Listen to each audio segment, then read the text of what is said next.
mereka berdua atau bukan, tidak ada kesamaan DNA antara anak tersebut dengan Ridwan Kamil, maka tadi ada dua hal, ya, gugatan dari penggugat tadi yang mengaku ibu dari anak tersebut, istri hasil perjumpaan, maka gugatannya menjadi lemah begitu ya, dan kasus pidananya menjadi naik begitu. Pidananya akan menjadi naik ke jenjang penyidikan. Karena apa? Karena cukup dua alat bukti untuk membuktikan kalau sebenarnya adanya pencemaran nama baik dengan mengaku-ngaku bahwa itu anak yang hubungan gelap dari dia, ternyata bukan begitu. Oke, Prof, ada sedikit gambaran tidak, Prof, bagaimana sebetulnya perjalanan proses dari tes DNA ini, berapa lama bisa dibutuhkan nanti hasilnya keluar, Prof?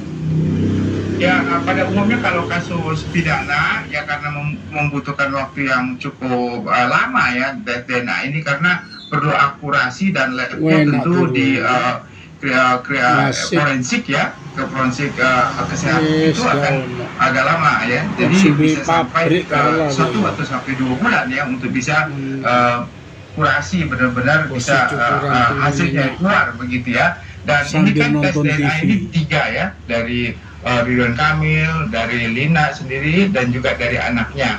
Dan ini harus benar-benar dilakukan dengan sangat akurat begitu. Saya kira harus sekitar 2 bulan mungkin, atau 1,5 bulan mungkin bisa keluar nanti hasilnya. Ketika sambil menunggu tes DNA, biasanya proses hukum lainnya untuk saksi atau lainnya itu bisa dilakukan tetap, Prof?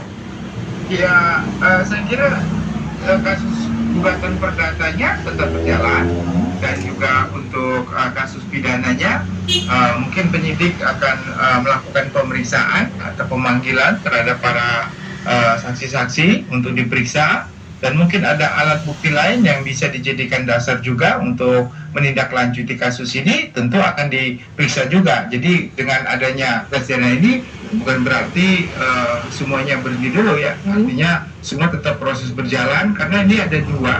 Nah, gugatan perdata dan laporan pidana ini tetap akan berjalan seperti biasa begitu, Mas Ram. Tetapi jawaban angka tadi besarnya dengan tes DNA ini bisa menjawab ya akhir dramanya, Prof, sedikit saja. Ya, karena core inti daripada permasalahan ini adalah terkait dengan hubungan darah, maka untuk menentukan keterkaitan itu ya tes DNA yang paling akurat untuk bisa menyatakan apakah seorang itu adalah ayah atau ibu dari anaknya begitu. Baik, terima kasih Prof. Jamin Gindi. Terima kasih pengamat hukum pidana telah bergabung di Kompas Malam. Saudara, ex-menteri era Presiden Jokowi Nadiem Makarim dan Yakut Holil Komas dibidik KPK terkait dugaan korupsi. Kami kembali dengan laporan langsung dari KPK.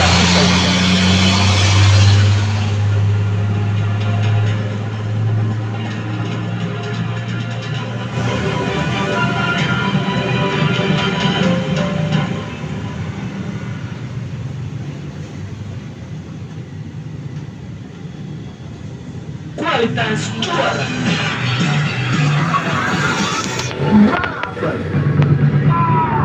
Balik wis bos, tunggu bos.